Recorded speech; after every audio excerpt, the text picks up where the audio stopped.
ನಮಸ್ಕಾರ ಗೆಳೆಯರಿ, stock market Kannada ಚಾನಲ್ಗೆ ಸ್ವಾಗತ ಸುಸ್ವಾಗತ.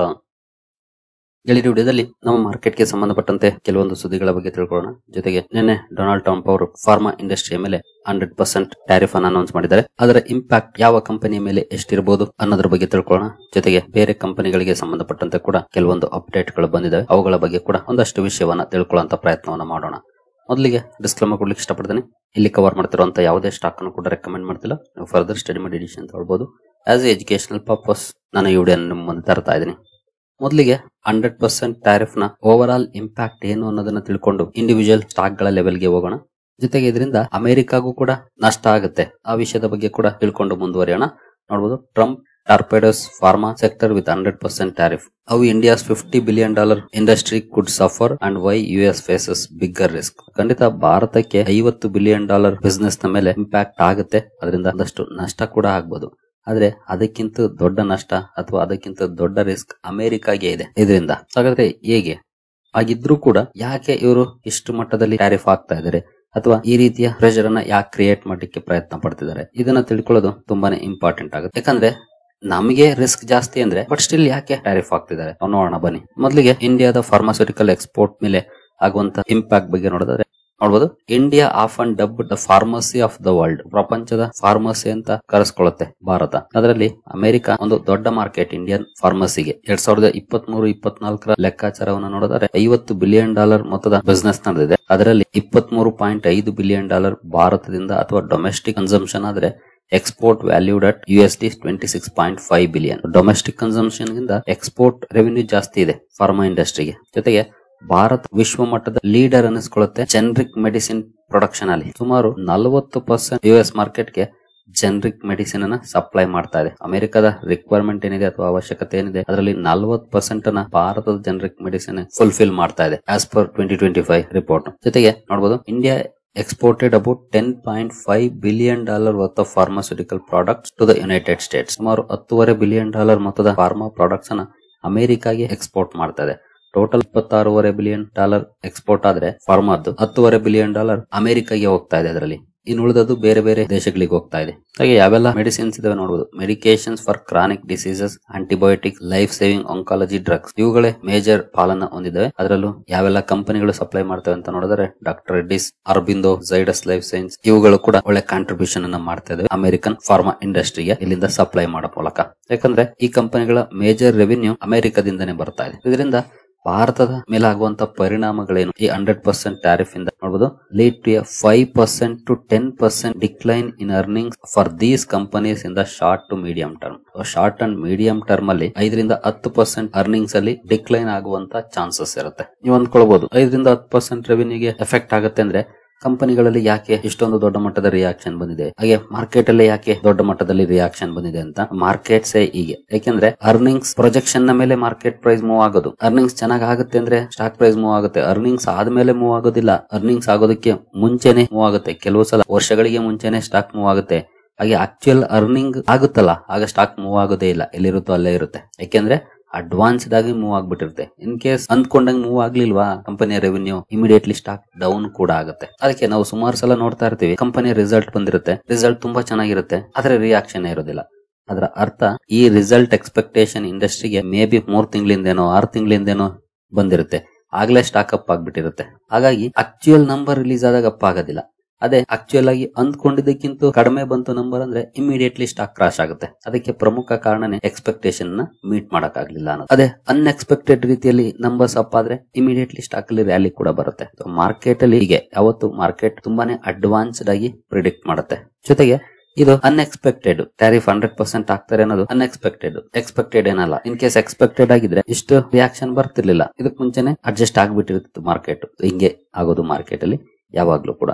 ಹಾಗಾಗಿ 5-10% ರೆವಿನ್ಯೂ ಕ್ಲೈನ್ ಆಗುತ್ತೆ ಅಂದ್ರೆ ಅದಕ್ಕೆ ತಕ್ಕಂತೆ ಕೂಡ ಕರೆಕ್ಷನ್ ಮಾರ್ಕೆಟ್ ಅಲ್ಲಿ ನೋಡ್ಲಿಕ್ಕೆ ಸಿಗುತ್ತೆ. ಜೊತೆಗೆ ಮಾರ್ಕೆಟ್ ರಿಯಾಕ್ಟ್ ಮಾಡೋದು, ಈಗ ಸ್ಪೋರ್ಟ್ ಕಡಿಮೆ ಆಗುತ್ತೆ ಅಂದ್ರೆ ನಮ್ಮ ಸ್ಪೋರ್ಟ್ ಬಿಲ್ ಕೂಡ ಕಡಿಮೆ ಆಗುತ್ತೆ, ಡಾಲರ್ ಇನ್ಫ್ಲೋ ಕೂಡ ಸ್ಲೋ ಆಗುತ್ತೆ, ಕಡಿಮೆ ಆಗುತ್ತೆ, ಅಥವಾ ಇವೆಲ್ಲ ಇಂಡೈರೆಕ್ಟ್ ಇಂಪ್ಯಾಕ್ಟ್ ಗಳು ಕೂಡ ಇರುತ್ತವೆ ಮಾರ್ಕೆಟ್ಗೆ. ಅದನ್ನೆಲ್ಲ ಮಾರ್ಕೆಟ್ ಅರ್ಥ ಮಾಡ್ಕೊಳ್ಳುತ್ತೆ. ತುಂಬಾ ಸಮಯ ತಗೊಳ್ಳೋದಿಲ್ಲ ಮಾರ್ಕೆಟ್ ಏನು. ಆಕ್ಚುಲಿ ಸಣ್ಣ ಇನ್ವೆಸ್ಟರ್ಸ್ ಸಮಯ ತಗೊಳ್ಳೋದು, ಮಾರ್ಕೆಟ್ ಇಮಿಡಿಯೇಟ್ಲಿ ಅದನ್ನೆಲ್ಲನೂ ಕೂಡ ಲೆಕ್ಕಾಚಾರ ಮಾಡ್ಬಿಡುತ್ತೆ. ಅದಕ್ಕೆ ತಕ್ಕಂತೆನೆ ಕರೆಕ್ಷನ್ ಅಥವಾ ರ್ಯಾಲಿ ಎರಡು ಕೂಡ ನೋಡ್ಲಿಕ್ಕೆ ಸಿಗುತ್ತೆ ಈ ರೀತಿಯ ಸುದ್ದಿಗಳು ಬಂದಾಗ. Potential impact on US health care sector. American health care sector ಮೇಲೆ ಯಾವ ರೀತಿ ಇಂಪ್ಯಾಕ್ಟ್ ಆಗ್ಬೋದು ಅಂತ ನೋಡಿದರೆ ನೋಡಬಹುದು, India supplies over 45% of generics and 15% of biosimilars used in the US. ಸುಮಾರು 45% ಜನರಿಕ್ಸ್ ಅನ್ನ ಸಪ್ಲೈ ಮಾಡ್ತಾ ಇದೆ. ಆಕ್ಚುಲಿ ಈಗ ಬಂದಿರೋ ಟ್ಯಾರಿಫ್ ಅಲ್ಲಿ ಜನರಿಕ್ ಮೆಡಿಸಿನ್ ಇನ್ಕ್ಲೂಡ್ ಮಾಡಿಲ್ಲ, ಎಕ್ಸಂಪ್ಷನ್ ಕೊಟ್ಟಿದ್ದಾರೆ. ಮುಂದಿನ ದಿನಗಳಲ್ಲಿ ಜನರಿಕ್ಸ್ ಮೇಲೂ ಕೂಡ ಹಾಕಬಹುದು, ಬಟ್ ಈಗ ಸದ್ಯಕ್ಕೆ ಹಾಕಿರೋದು ಬ್ರಾಂಡೆಡ್ ಡ್ರಗ್ಸ್ ನ ಮೇಲೆ ಅಷ್ಟೇ. ಬಟ್ ಇವತ್ತು ಎಲ್ಲ ಷೇರುಗಳಲ್ಲೂ ಕೂಡ ರಿಯಾಕ್ಷನ್ ಬಂದಿದೆ. ಯಾಕೆಂದ್ರೆ ಜನರಿಕ್ಸ್ ನ ಮೇಲೂ ಕೂಡ ಇವತ್ತೆಲ್ಲ ನಾಳೆ ಬರ್ಬೋದು ಅನ್ನುವಂತ ಎಕ್ಸ್ಪೆಕ್ಟೇಷನ್ ನ ಮೇಲೆ. ಜನರಿಕ್ ವಿಚಾರಕ್ಕೆ ಬಂದ್ರೆ 45% ಎಕ್ಸ್ಪೋರ್ಟ್ ಮಾಡ್ತಿದೆ. ಹಾಗೆ ಬಯೋಸಿಮಿಲರ್ಸ್ ಗೆ ಬಂದ್ರೆ 15% ಎಕ್ಸ್ಪೋರ್ಟ್ ಮಾಡ್ತಾ ಇದೆ. ಇದು ಅಮೆರಿಕದ ಹೆಲ್ತ್ ಇಂಡಸ್ಟ್ರಿಗೆ ಅಥವಾ ಹೆಲ್ತ್ ಕೇರ್ ಇಂಡಸ್ಟ್ರಿಗೆ ತುಂಬಾ ಒಳ್ಳೆ ಕಾಂಟ್ರಿಬ್ಯೂಷನ್ ಅನ್ನ ಮಾಡ್ತಾ ಇದೆ. ಜೊತೆಗೆ according to industry estimates, Indian drugs helped the US health care system save approximately $219 billion in 2022. ನಮ್ಮ ಭಾರತ ಎಕ್ಸ್ಪೋರ್ಟ್ ಮಾಡ್ತಾ ಇರೋದು ಅಮೆರಿಕಾಗೆ ಎಷ್ಟು? $10.5 billion ಮೊತ್ತದ ಜನರಿಕ್ ಮೆಡಿಸಿನ್ ಅನ್ನ ಅಥವಾ ಓವರ್ ಆಲ್ ಮೆಡಿಸಿನ್ ಅನ್ನ. ಆದ್ರೆ ಅದು ಅಮೆರಿಕಾಗೆ ಸುಮಾರು $219 billion ನ ಸೇವ್ ಮಾಡ್ತಾ ಇದೆ. ಅಂದ್ರೆ ಇದು 2022 ಲೆಕ್ಕಾಚಾರ. ಈಗ ಅದು ಇನ್ನೂ ಜಾಸ್ತಿ ಆಗಿರುತ್ತೆ. ಎಷ್ಟು ದೊಡ್ಡ ಮಟ್ಟದ ಕಾಂಟ್ರಿಬ್ಯೂಷನ್ ಮಾಡ್ತಾ ಇದೆ. ಬಟ್ ಸ್ಟಿಲ್ ಯಾಕೆ ಈ ರೀತಿ ಮಾಡ್ತಿದ್ದಾರೆ ಅದನ್ನ ನಾವು ನೋಡಿದ್ರೆ, ಅವರಿಗೆ ಮೊದಲಿಗೆ ಟಾರ್ಗೆಟ್ ಆಗ್ತಾ ಇರೋದು ಬಂದು ನಮ್ಮ ದೇಶದಲ್ಲಿ ಉತ್ಪಾದನೆ ಮಾಡ್ಲಿ ಅಂತ. ನಮ್ಮ ದೇಶದಲ್ಲೇ ಉತ್ಪಾದನೆ ಮಾಡಿದ್ರೆ ಅಲ್ಲಿ ಕೂಡ ಜನರಿಗೆ ಕೆಲಸಗಳು ಸಿಗುತ್ತೆ, ಜೊತೆಗೆ ಆ ಎಕಾನಮಿಗೂ ಕೂಡ ಅದು ಕಾಂಟ್ರಿಬ್ಯೂಷನ್ ಅನ್ನ ಮಾಡುತ್ತೆ. ಜೊತೆಗೆ ಬೇರೆ ಬೇರೆ ದೇಶಗಳ ಮೇಲೆ ಪ್ರೆಷರ್ ಅನ್ನ ಕ್ರಿಯೇಟ್ ಮಾಡಬೇಕು ಅವರ ಟಾರ್ಗೆಟ್. ಇವೆಲ್ಲವೂ ಕೂಡ ಈ ನೀತಿಗಳಿಗೆ ಕಾರಣ ಆಗ್ತಿದೆ ಅಂತ ಹೇಳ್ಬೋದು. ಜೊತೆಗೆ ಅಮೆರಿಕಾಗೆ ಹಣ ಬೇಕು. ಯಾಕೆಂದ್ರೆ ಸದ್ಯದ ಮಟ್ಟಿಗೆ ಅವರು ಸಾಲದ ಸುಳಿಯಲ್ಲಿ ಸಿಲುಕಿದ್ದಾರೆ. ಅದರಿಂದ ಆಚೆ ಬರಬೇಕು ಅಂದ್ರೆ ದೊಡ್ಡ ಮಟ್ಟದಲ್ಲಿ ಹಣ ಬೇಕು. ಮೊದಲೇ ಟ್ರಂಪ್ ಅನ್ನ ಘೋಷಣೆ ಮಾಡಿದ್ ಕಾರ್ಪೊರೇಟ್ ಟ್ಯಾಕ್ಸ್ ಎಲ್ಲ ಕಡಿಮೆ ಮಾಡ್ತೀನಿ ಅಂತ. ಅದೆಲ್ಲ ಕಡಿಮೆ ಮಾಡಬೇಕು, ಜನರ ಮೇಲೆ ತೆರಿಗೆನ ಕಡಿಮೆ ಮಾಡಬೇಕು ಅಂದ್ರೆ ಈ ರೀತಿ ಇಂಡೈರೆಕ್ಟ್ ಆಗಿ ಹಾಕಬೇಕು. ಯಾಕಂದ್ರೆ ಫಾರ್ಮಾ ಆಗ್ಲಿ ಅಥವಾ ಬೇರೆ ಪ್ರಾಡಕ್ಟ್ ನ ಮೇಲೆ ಟ್ಯಾರಿಫ್ ಹಾಕಿದ್ರೆ ಅಂದ್ರೆ ಅದರ ಪ್ರೈಸ್ ಜಾಸ್ತಿ ಆಗುತ್ತೆ. ಅದು ಇಂಡೈರೆಕ್ಟ್ ಆಗಿ ಜನನೇ ಕೊಡೋದು. ಈಗ ನಮ್ಮಲ್ಲಿ ನೋಡ್ತಿದೀವಲ್ಲ, ಫ್ರೀ ಬೀಸ್ ಕೊಟ್ರೆ ಏನಾಗುತ್ತೆ, ಇಂಡೈರೆಕ್ಟ್ ಆಗಿ ಇನ್ನೊಂದ್ರ ಮೇಲೆ ನಮ್ಮ ಮೇಲೆ ಹಾಕ್ತಾರೆ ತೆರಿಗೆನ. ಅದೇ ಈಗ ಆಗ್ತಾ ಇರೋದು ಅಮೆರಿಕದಲ್ಲೂ ಕೂಡ. ಇಲ್ಲಿ ನಾನು ಕಾಂಗ್ರೆಸ್, ಬಿಜೆಪಿ, ಜೆಡಿಎಸ್ ಅಥವಾ ಇನ್ಯಾವುದೇ ಪಕ್ಷ ಅಂತ ಮಾತಾಡ್ತಿಲ್ಲ. ಯಾರೇ ಫ್ರೀ ಬಿ ಕೊಟ್ರು ಅವ್ರೇನ್ ಹಣನ ಪ್ರಿಂಟ್ ಮಾಡಿ ಕೊಡೋದಿಲ್ಲ. ಅವ್ರಿಗೆ ಹಣನ ಪಬ್ಲಿಕ್ಸೇ ಕೊಡಬೇಕು ಥ್ರೂ ಟ್ಯಾಕ್ಸಸ್. ನಮ್ಗೆ ಡೈರೆಕ್ಟ್ ಆಗಿ ಕೊಟ್ಟು ಇಂಡೈರೆಕ್ಟ್ ಆಗಿ ಕಿತ್ಕೊಳ್ತಾರೆ ಅಷ್ಟೇ. ಅಮೆರಿಕದಲ್ಲಿ ಆಗ್ತಾ ಇರೋದು ಅದೇ. ಟ್ರಂಪ್ ದೊಡ್ಡ ದೊಡ್ಡ ಘೋಷಣೆಗಳನ್ನ ಮಾಡಿ ಈ ರೀತಿಯಾಗಿ ಕಲೆಕ್ಷನ್ ಮಾಡುವಂತ ಪ್ಲಾನ್ ಅನ್ನ ಹಾಕೊಂಡಿದ್ದಾರೆ. ಕಲೆಕ್ಷನ್ ಕೂಡ ಆಗ್ತಾ ಇದೆ ಚೆನ್ನಾಗಿ. ಬಟ್ ಅದರ ಕಾಸ್ಕೇಡಿಂಗ್ ಇಂಪ್ಯಾಕ್ಟ್ ಲಾಂಗ್ ಟರ್ಮ್ ಅಲ್ಲಿ ಆಗುವಂತದ್ದು. ಅಷ್ಟರಲ್ಲಿ ಟ್ರಂಪ್ ಇರ್ತಾರೋ ಇಲ್ವೋ ಗೊತ್ತಿಲ್ಲ. ಹಾಗೆ ಅಥವಾ ಮುಂದೆ ಬರುವಂತ ಪಾಲಿಸೀಸ್ ಚೇಂಜಸ್ ಆದ್ರೂ ಆಗ್ಬೋದು. ಆಗ ಅದು ಇಂಪ್ಯಾಕ್ಟ್ ಕಡಿಮೆ ಮಾಡಬಹುದು ಅಥವಾ ಇನ್ನು ಜಾಸ್ತಿನೂ ಮಾಡಬಹುದು. ಎಲ್ಲ ಚಾನ್ಸಸ್ ಇರುತ್ತೆ ಲಾಂಗ್ ಟರ್ಮ್ ಅಲ್ಲಿ. ಇನ್ನು ನಾವು ಕಂಪನಿಗಳ ಕಡೆ ನಾವು ಬರೋದ್ರೆ, ಯಾವ ಕಂಪನಿಯ ಮೇಲೆ ಹೆಚ್ಚು ಹೊಡೆತ ಬೀಳುತ್ತೆ ಅಂತ, ಎಸ್ಪೆಷಲಿ ಈಗಿನ 100% ಟ್ಯಾರಿಫ್ ನ ಹೊಡೆತ ಮುಂದಿನ ದಿನಗಳಲ್ಲಿ ಬದಲಾವಣೆಗಳಾಗಬಹುದು.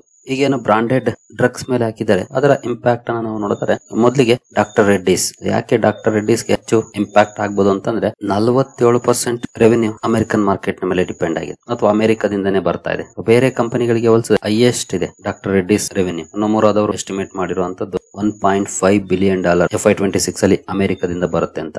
ಟ್ಯಾರಿಫ್ ಜಾಸ್ತಿ ಆದಷ್ಟು ಈ ಕಂಪನಿಗೆ ಇಂಪ್ಯಾಕ್ಟ್ ಆಗುತ್ತೆ. ಬಟ್ ಈ ಕಂಪನಿ ಅಮೆರಿಕದಲ್ಲಿ ಮ್ಯಾನುಫ್ಯಾಕ್ಚರಿಂಗ್ ಅನ್ನ ಮಾಡ್ತಾ ಇದೆ. ಬಟ್ ಅಲ್ಲಿನ ಮ್ಯಾನುಫ್ಯಾಕ್ಚರಿಂಗ್ ನೋಡಬಹುದು 15% ಗಿಂತ ಕಡಿಮೆ ಕಾಂಟ್ರಿಬ್ಯೂಷನ್ ಅನ್ನ ಮಾಡ್ತಾ ಇದೆ. ಜೊತೆಗೆ ಅಲ್ಲಿ ಕೆಲವು ಪ್ರಾಡಕ್ಟ್ಸ್ ನ ಕಂಪನಿ ಮ್ಯಾನುಫ್ಯಾಕ್ಚರ್ ಮಾಡ್ತಾ ಇದೆ. ಅಂತ ಪ್ರೊಟೆಕ್ಷನ್ ಇಲ್ಲ ಅನ್ನುವಂತ ಮಾತನ್ನು ಹೇಳ್ತಿದ್ದಾರೆ. Select products like Suboxone are currently formulated in the US offering limited protection. ತುಂಬಾ ಕಡಿಮೆ ಪ್ರೊಟೆಕ್ಷನ್ ಅನ್ನ ಹೊಂದಿದೆ ಇದು ಅನ್ನುವಂತ ಮಾತನ್ನ ಹೇಳ್ತಿದ್ದಾರೆ. ಇನ್ನು ಸನ್ ಫಾರ್ಮಾ ಕಾರಣ ನೋಡಬಹುದು, 37% ರೆವೆನ್ಯೂ ಎಕ್ಸ್ಪೋಸರ್ ಇದೆ ಸನ್ ಫಾರ್ಮಾಗೆ ಅಮೆರಿಕಾದಲ್ಲಿ. 2.1 ರಿಂದ 2.3 billion FY26 ರೆವೆನ್ಯೂ ಅಮೆರಿಕದಿಂದ ಬರಬಹುದು ಅನ್ನುವಂತ ಎಸ್ಟಿಮೇಟ್ ಅನ್ನ ಮಾಡ್ತಿದ್ದಾರೆ. ಜೊತೆಗೆ speciality brands account for 55 to 57% of revenue. ಕಂಪನಿಯ ಸ್ಪೆಷಾಲಿಟಿ ಬ್ರಾಂಡ್ಸ್ ಏನಿದೆ ಅದೇ 55 ರಿಂದ 57% ರೆವೆನ್ಯೂಗೆ ಕಾಂಟ್ರಿಬ್ಯೂಷನ್ ಮಾಡ್ತಾ ಇದೆ. ಅಂದ್ರೆ ಇನ್ ಕೇಸ್ ಇಲ್ಲಿ ಏನಾದ್ರು ಟ್ಯಾರಿಫ್ ಜಾಸ್ತಿ ಆದ್ರೆ ಖಂಡಿತ ಅದರ ಇಂಪ್ಯಾಕ್ಟ್ ಸನ್ ಫಾರ್ಮಾ ಮೇಲೂ ಕೂಡ ಮಾಡುತ್ತೆ. ಜೊತೆಗೆ US ರೆವೆನ್ಯೂ ನೋಡಬಹುದು ವಿತ್ ಓನ್ಲಿ 10%. ಅಮೆರಿಕದಲ್ಲೇ ಮ್ಯಾನುಫ್ಯಾಕ್ಚರಿಂಗ್ ಮಾಡ್ತಾ ಇದೆ ಕಂಪನಿ, ಬಟ್ ಓನ್ಲಿ 10% ಕಾಂಟ್ರಿಬ್ಯೂಷನ್ ಅನ್ನ ಇದು ಮಾಡ್ತಾ ಇದೆ. ಇನ್ನು ಸಿಪ್ಲಾ ಕೂಡ ಎಕ್ಸ್ಪೋಜರ್ ಅನ್ನ ಹೊಂದಿದೆ. 30% ರೆವೆನ್ಯೂ ಅಮೆರಿಕದ ಮೇಲೆ ಡಿಪೆಂಡ್ ಆಗಿದೆ. $900 ರಿಂದ $950 million ಎಸ್ಟಿಮೇಟ್ ಅನ್ನ ಮಾಡ್ತಿದ್ದಾರೆ FY26 ಅಲ್ಲಿ. ಇದರಲ್ಲಿ ನೋಡಬಹುದು, ದ ಕಂಪನೀಸ್ ಇವಾಜನ್ sites operating in the US contribute 25 to 30% of US revenues. ಇದರಲ್ಲಿ ಇದಕ್ಕೆ ಸ್ವಲ್ಪ ಕಾಂಟ್ರಿಬ್ಯೂಷನ್ ಬರುತ್ತೆ. ಯಾಕಂದ್ರೆ 25 ರಿಂದ 30% ರೆವೆನ್ಯೂ ಅಮೆರಿಕದಿಂದನೇ ಜನರೇಟ್ ಆಗ್ತಾ ಇದೆ, ಅದರಲ್ಲೂ ಅಮೆರಿಕದಲ್ಲೇ ಮ್ಯಾನುಫ್ಯಾಕ್ಚರ್ ಮಾಡೋ ಮೂಲಕ. ದೊಡ್ಡ ಇಂಪ್ಯಾಕ್ಟ್ ಅಂದ್ರೆ ಡಾಕ್ಟರ್ ರೆಡ್ಡಿಸ್ ಹೋಲಿಸಿದ್ರೆ ಹಾಗೂ ಸನ್ ಫಾರ್ಮಾ ಹೋಲಿಸಿದ್ರೆ ಬೆಟರ್ ಪೊಸಿಷನ್ ಅಂತ ಹೇಳ್ಬೋದು. ಇಂಪ್ಯಾಕ್ಟ್ ಇದೆ ನೆಗೆಟಿವ್, ಆದ್ರೆ ದೊಡ್ಡದಾಗಿಲ್ಲ. ಅದೊಂದನ್ನ ಇಲ್ಲಿ ಅಬ್ಸರ್ವ್ ಮಾಡಬಹುದು ಸಿಪ್ಲಾದಲ್ಲಿ. ಇನ್ನು ಬೇರೆ ಇಂಡಿಯನ್ ಫಾರ್ಮಾ ಕಂಪನೀಸ್ ನ ನೋಡಿದ್ರೆ, ಎಸ್ಪೆಷಲಿ ಲೂಪಿನ್ ಕೂಡ ಇದೆ. $1.1 billion FY26 ಅಲ್ಲಿ ಬರಬಹುದು ಅಲ್ಲಿಂದ ಅನ್ನುವಂತ ಲೆಕ್ಕಾಚಾರವನ್ನು ಮಾಡ್ತಿದ್ದಾರೆ. ಬಟ್ ಅಮೆರಿಕದಲ್ಲೇ ಕಂಪನಿ ಮ್ಯಾನುಫ್ಯಾಕ್ಚರಿಂಗ್ ಸೈಟ್ಸ್ ಅನ್ನ ಹೊಂದಿದೆ. ಅಲ್ಲಿನ ರೆವೆನ್ಯೂಗೆ $70 ರಿಂದ $80 million ಕಾಂಟ್ರಿಬ್ಯೂಷನ್ ಅನ್ನ ಮಾಡ್ತಾ ಇದೆ. $1.1 billion ಅಂತಂದ್ರೆ 70 ಮಿಲಿಯನ್ ಅಲ್ಲಿಂದಾನೆ ಜನರೇಟ್ ಆಗ್ತಾ ಇದೆ. 6 to 7% ರೆವೆನ್ಯೂ. ಹಾಗಾಗಿ ಸ್ವಲ್ಪ ಇಂಪ್ಯಾಕ್ಟ್ ಆಗುತ್ತೆ, ಬಿಗ್ ಇಂಪ್ಯಾಕ್ಟ್ ಏನಲ್ಲ. ಇನ್ನು ಝೈಡಸ್ ಲೈಫ್ ಸೈನ್ಸಸ್ ಕೂಡ ಇದೆ. 1.3 ಬಿಲಿಯನ್ ಎಸ್ಟಿಮೇಟ್ ಮಾಡ್ತಿದ್ದಾರೆ FY 26-27. But limited US production ಅನ್ನ ಹೊಂದಿದೆ ಕಂಪನಿ. ಏನಂತ ದೊಡ್ಡ ಮಟ್ಟದ ಪ್ರೊಡಕ್ಷನ್ ಅನ್ನ ಹೊಂದಿಲ್ಲ. ಇಂಪ್ಯಾಕ್ಟ್ ಕಂಪನಿ ಮೇಲೆ ಆಗುತ್ತೆ. ಇನ್ನು Aurobindo pharma largest Indian generic company, 1.6 billion FY 24 ಅಥವಾ CY 24 ಅಲ್ಲಿ ಅಲ್ಲಿಂದ ಜನರೇಟ್ ಆಗಿದೆ. ಬಟ್ 3 ಮ್ಯಾನುಫ್ಯಾಕ್ಚರಿಂಗ್ ಸೈಟ್ಸ್ ಅನ್ನ ಕಂಪನಿ ಅಮೆರಿಕದಲ್ಲಿ ಹೊಂದಿದೆ ಈಗ. ಇನ್ನು ಗ್ಲೇನ್ ಮಾರ್ಕ್ ಕೂಡ ಇದೆ.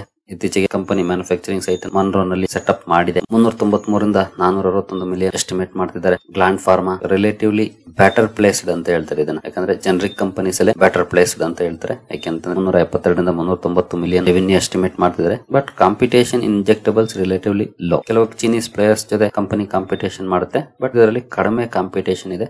ಹಾಗಾಗಿ ಈ ಕಂಪನಿ ಬೆಟರ್ ಪ್ಲೇಸ್ಡ್ ಅಂತ ಹೇಳ್ತಾರೆ. ಇನ್ನು ಆಲ್ಕೆಮ್ ಕೂಡ ಇದೆ ನೋಡಬಹುದು. ಹಾಗೆ ಈ ಕಂಪನಿ ಏನಾದ್ರು ಟ್ಯಾರಿಫ್ ನ ಕಸ್ಟಮರ್ ಗೆ ಪಾಸ್ ಆನ್ ಮಾಡಿಲ್ಲ ಅಂದ್ರೆ ಇಂಪ್ಯಾಕ್ಟ್ ಆಗುತ್ತೆ ಅಂತ ಹೇಳ್ತಾರೆ. ಅಂದ್ರೆ ಇದು ಕೂಡ ಇದರಲ್ಲಿ ಬೆಟರ್ ಪೊಸಿಷನ್ ಆಗಿದೆ. ಪಾಸ್ ಆನ್ ಮಾಡಿಲ್ಲ ಅಂದ್ರೆ ಕಂಪನಿ ರೆವೆನ್ಯೂ ಮೇಲೆ ಇಂಪ್ಯಾಕ್ಟ್ ಆಗುತ್ತೆ. ಇನ್ನು ಟೊರೆಂಟ್ ಫಾರ್ಮಾ ಕಂಪನಿಗೆ 141 156 ಮಿಲಿಯನ್ ಎಕ್ಸ್ಪೋಜರ್ ಇರಬಹುದು FY 26 ಅಂತ ಎಸ್ಟಿಮೇಟ್ ಮಾಡ್ತಿದ್ದಾರೆ. ಬಟ್ ಕಂಪನಿಯ ಆಪರೇಷನ್ ತುಂಬಾ ಸಣ್ಣ ಸ್ಕೇಲ್ ಅಲ್ಲಿ ಇದೆ ಅಮೆರಿಕದಲ್ಲಿ. ಇದು ಹೇಗೆ ಅಷ್ಟೇನಾಗುತ್ತೆ ಗೊತ್ತಿಲ್ಲ. ಈ ರೀತಿಯ ಇಂಪ್ಯಾಕ್ಟ್ ಆಗುತ್ತೆ. ಸದ್ಯದ ಮಟ್ಟಿಗೆ ಬ್ರಾಂಡೆಡ್ ಡ್ರಗ್ಸ್ ನ ಮೇಲೆ ಹಾಕಿದ್ದಾರೆ. ಜನರಿಕ್ ಮೆಡಿಸಿನ್ ನ ಮೇಲೆ ಹಾಕಿದ್ರೆ ಖಂಡಿತ ಅದು ಬಿಗ್ ಇಂಪ್ಯಾಕ್ಟ್ ಅನ್ನ ಮಾಡುತ್ತೆ ಇನ್ನು ದೊಡ್ಡ ಮಟ್ಟದಲ್ಲಿ. ಇನ್ನು ಬೇರೆ ಸುದ್ದಿಗಳ ಕಡೆ ನಾವು ಬರೆದರೆ, India May announce $25 a ton anti-dumping duty on met coke imports on October. Coke import ಗೆ ಸಂಬಂಧಪಟ್ಟಂತೆ, ಅಂದ್ರೆ ಆಕ್ಚುಲಿ ಇದು ಸ್ಟೀಲ್ ಇಂಡಸ್ಟ್ರಿಯಲ್ಲಿ ಬಳಸುವಂತ ಇಂಗ್ರೀಡಿಯೆಂಟ್ ನೋಡಬಹುದು, ಎಕಿ ಸ್ಟೀಲ್ ಮೇಕಿಂಗ್ ಇಂಗ್ರೀಡಿಯೆಂಟ್. ಇದರ ಮೇಲೆ ಇಂಪೋರ್ಟ್ ಡ್ಯೂಟಿಯನ್ನ ಅಥವಾ ಆಂಟಿ ಡಂಪಿಂಗ್ ಡ್ಯೂಟಿಯನ್ನ ಹಾಕಬಹುದು ಅಂತ ಹೇಳ್ತಿದ್ದಾರೆ. ಅದರಲ್ಲೂ ಈ ಮೆಟೀರಿಯಲ್ ಬರ್ತಾ ಇರೋದು ನೋಡಬಹುದು, Australia, China, Colombia, Indonesia, Japan, ರಷ್ಯಾದಿಂದ ಬರ್ತಾ ಇದೆ. ಅಂದ್ರೆ ಲೋಕಲ್ ಕಂಪನೀಸ್ ನ ಸಪೋರ್ಟ್ ಮಾಡ್ಲಿಕ್ಕೆ ಈ ರೀತಿಯ ಡಿಸಿಷನ್ ಅನ್ನು